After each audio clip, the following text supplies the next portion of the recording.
You're not ungrateful. You're awake. This is the Dignity Room, a place that's always yours. Come in.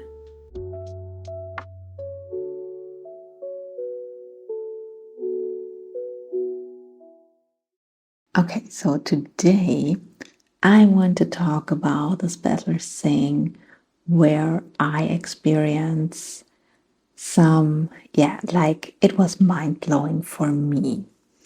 And let me guess how you feel about numerology. So maybe you heard about it, and maybe you was like somewhere in between of not for me and absolutely nonsense, or maybe quite interesting, but I'm not sure if this is something I want to do.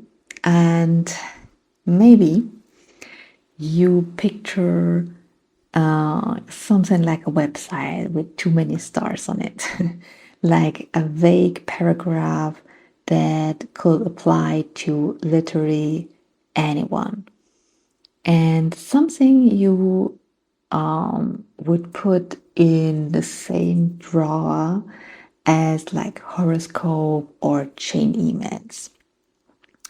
And yeah, good. Keep that skepticism seriously.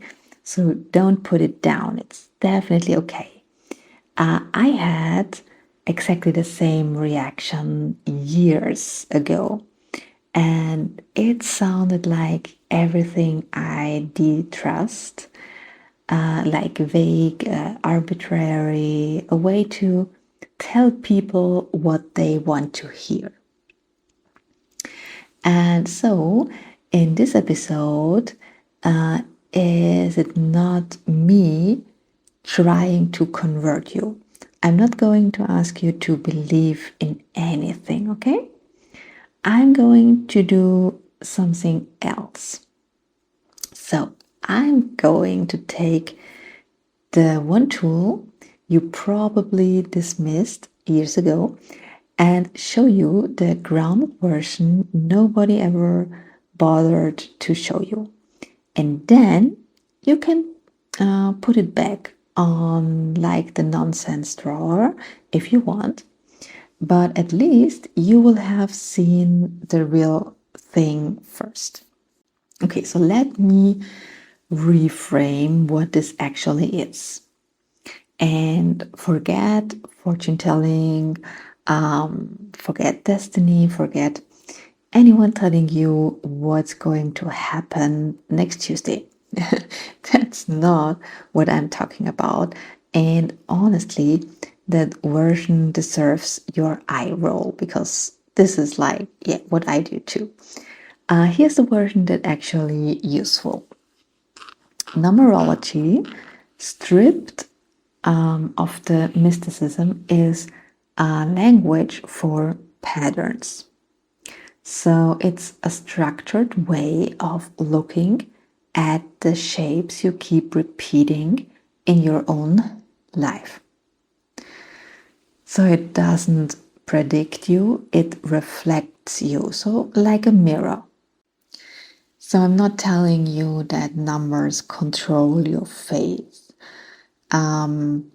or that the universe is sending you codes or messages or whatever. I mean, it does, but when you don't believe it, it's also absolutely fine. So I'm telling you something that is much more interesting, that a structured prompt, any structured prompt that makes you look honestly at your own patterns, can show you things you've been too close to see.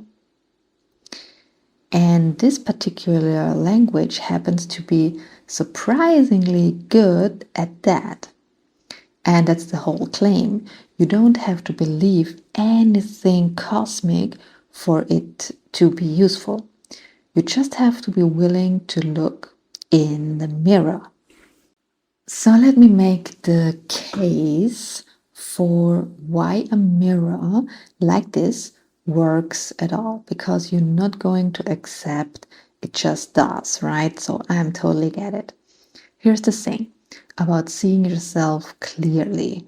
You can't, not really, not on your own. You are the single hardest person for you to see. You're too close. And I know what I'm talking about because you have blind spots, I have blind spots, and sometimes we need someone else to see these blind spots so that we can see them too. Because you've been inside your own patterns so long that they don't even look like patterns anymore.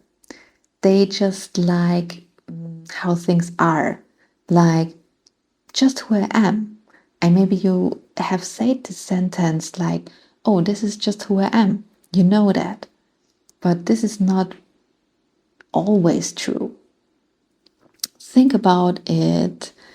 The reason a good friend can sometimes say one sentence that lands like, a thunderclap. You always do this when you are scared, is that she can see from the outside what you can't see from the inside. And a mirror does the same job. Any good mirror for the self does the same job. It gives you an outside angle on a pattern you are too embedded in to notice. And here's why a structured language can do this better than just thinking about yourself. When you reflect with no structure, you go in circles. You think the same thoughts you always think. You can't surprise yourself because you are using the same mind that builds the blind spots. But a structure asks you questions you wouldn't ask. It points at a corner you'd normally walk straight past. It says, look at this part of how you operate, a part your usual self-reflect conveniently skips. And that's what happened the first time a skeptic actually reads her own pattern. Not wow magic, but a quite slightly uncomfortable, that's actually true. How does it know that? And I want to be honest, or I want to give you an honest answer to this. How does it know that? And it's interesting. It doesn't know anything. It just asks you to look somewhere you'd be avoiding. And so why does this matter for you specifically? Why am I spending a whole episode on a mirror? It's because of something we keep circling on this show. You can't change what you can't see. Like, think about everything you've talked about, we talked about. It's like the disquiet, is this it?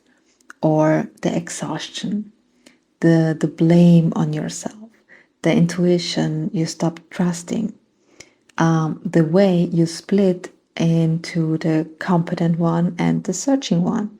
Every single one of those is a pattern, a shape you've been living inside for so long it became invisible. And as long as it's invisible, you can't do anything about it. You just keep living it and wondering why you feel the way you feel. And the moment a pattern becomes visible, something changes. Not because the pattern magically dissolves, no. But for the first time, you can see it from the outside. And the things you can see from the outside, you can finally make a choice about. The things you can't see make your choices for you. And that's the entire value of a good mirror. It's not about prediction. It's about turning something you've been unconsciously living into something you can consciously look at. And that move from living it blindly to seeing it clearly is the same move underneath everything I care about. It's how you start trusting yourself again. It's how you start being able to choose.